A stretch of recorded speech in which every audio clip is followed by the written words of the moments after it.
What is that one piece of advice that you would want to tell yourself before you go up that stage? I feel like the most important thing would be just to be myself. I know it's a cliche, but for me, it brings out who you really are when you talk about your passions, when you talk about something that is really true. You just go with who you are and go with your gut. Still morning.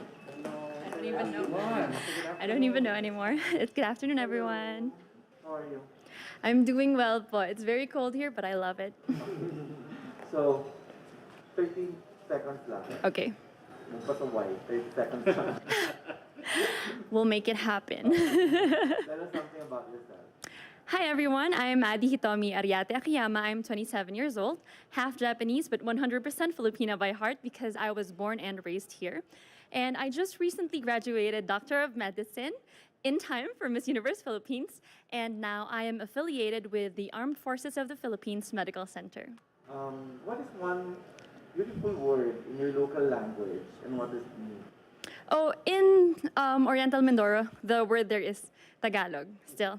And what a beautiful word is maganda, as it is, because I feel like maganda is such a very encompassing term that you can use in a lot of ways. It's not just the physical, it can be who you are, it can be your attributes, it can be a person's feelings. It's everything that encompasses beauty on its own. And I believe that everything that we do has its own beauty in it. So, maganda, like me and all of you. True. Right. True talaga. Truly. Period.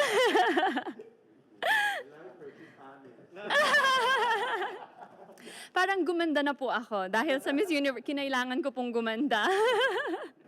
Alright, next question. What is that learning experience that you had as a child that made so much impact on you? I think the best learning experience was when we had a downfall when my father left us.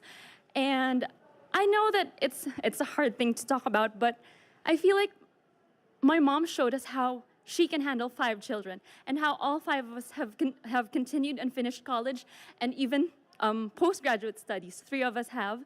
And I believe that it shows strength in a woman that she can do anything, and that if I can be half as good as my mom, if I can be half the woman she is, I'd be all set for life. What about during this pandemic? What is the greatest lesson that you've learned? The greatest lesson that I've learned during this pandemic is to look past my middle-class upbringing and to see the difficulties that the common Filipino is experiencing right now, to be able to help them, to be able to seek what I can do, because I'm not rich, I don't have a lot of money, but I can be able to help them in my own ways, especially with the advent of being part of Miss Universe Philippines. I can use my voice, I can use this influence, I can use who I am as a doctor and as a person, that I will be able to empower other people and to help them too. If you win, how do you intend to help your community?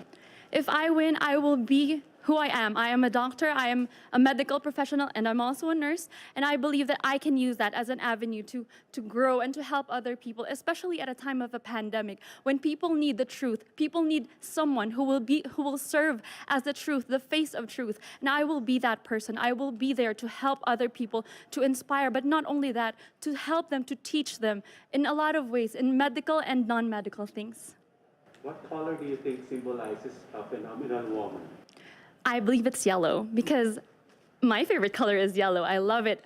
I actually didn't know that it was my favorite color until my mom told me that you have so much yellow things in everything. And I realized, oh my God, that is my favorite color. For the longest time, I thought it was red. But then I realized that, oh my God, it symbolizes freshness. It symbolizes a new tomorrow, a great tomorrow. And I believe it's something that I have to show in Miss Universe Philippines because I will be showing you sinag.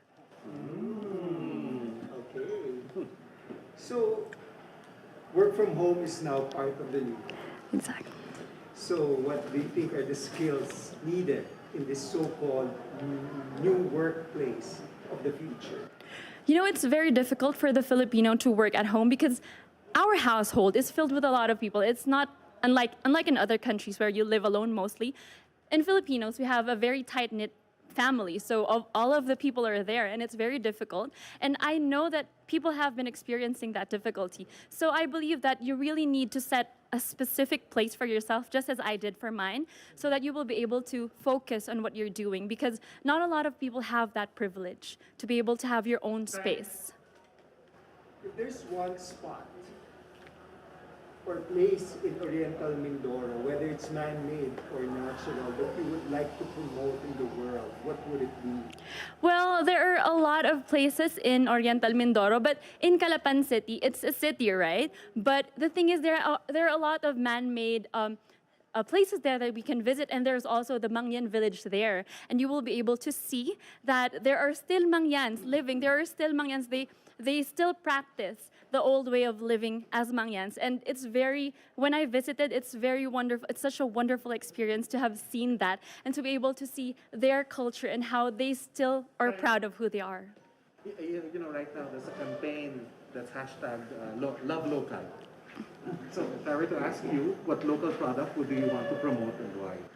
Oh, well, I believe the local product would be the Ramit cloth. It's in Oriental Mindoro, and these are hand woven by Mangyans of Oriental Mindoro, and it is very beautiful. They can incorporate so many colors in one weave, and I actually wore that on the first day here in Miss Universe Philippines, and I'm very proud to be the representative of Oriental Mindoro and their culture and heritage, because it's so beautiful, it's so colorful, and I just want to show the rest of the universe how it is in Oriental Mindoro. Last question is, what one thing should young people like you focus on? I think the thing that young people should focus on is to be unapologetic, to know what you stand for, to know who you truly are, and to be able to stand for what is right, especially for other people. If you are in a better position, if you are privileged enough, then you can stand for other people. You can be their voice. You can stand for those who are oppressed. And I believe it is the right timing, the right mindset for young people to understand that you can be apologetic as long as you know your heart is in the right place. Love it. Thank you. Thank you so much. I know I speak so fast. I'm sorry, I have so many thoughts. Thank you so much, Paul.